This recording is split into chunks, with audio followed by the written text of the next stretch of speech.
So this is my video submission for ENME351 Lab 4. First, I have my circuit wired up with the potentiometer, and then to quickly run through my code. First, I initialized FS, the sampling frequency, and set the baud rate to 115/200. In my loop function, I have analog pins 1 and 2 being read, with pin 2 hooked up to the potentiometer and pin 1 to the end scope.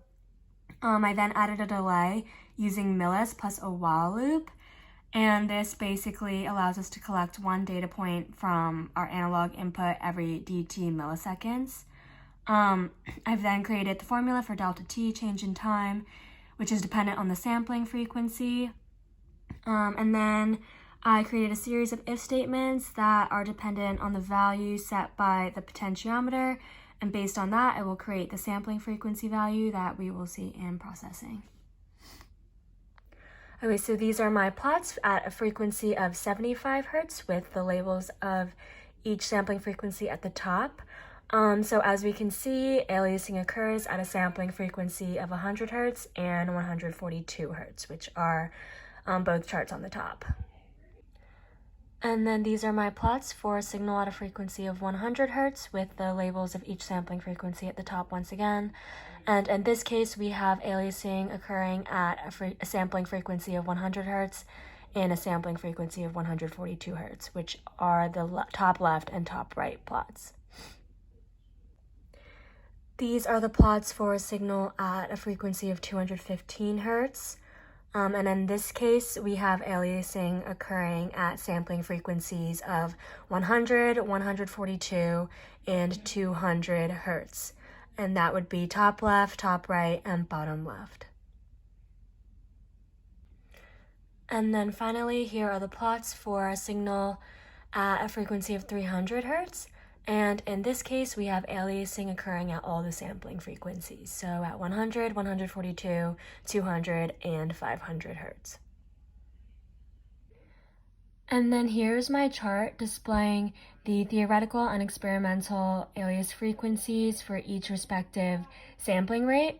So in bright yellow, I highlighted the experimental values for which no aliasing occurred. And we can see that for those values, the experimental value was very close to the maximum frequency. So here, at a sampling rate of 200 and 500 Hertz, the experimental frequency was very similar to 75. And then in this case, the experimental values were very close to 100 Hertz. And here, the experimental value at a sampling rate of 500 was very close to 215 Hertz.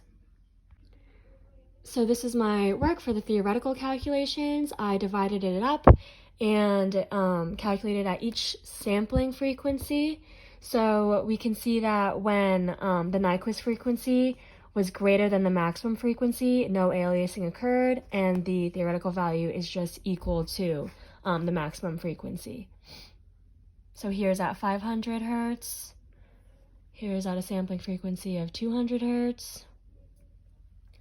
Sampling frequency of 142 Hertz, and finally at a sampling frequency of 100 Hertz.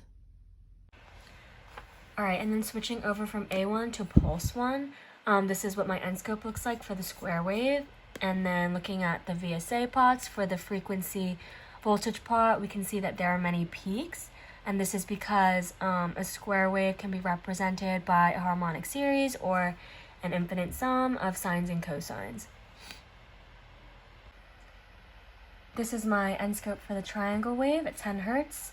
Looking at the VSA plots, it peaks once at 0 to represent the amplitude due to the DC offset.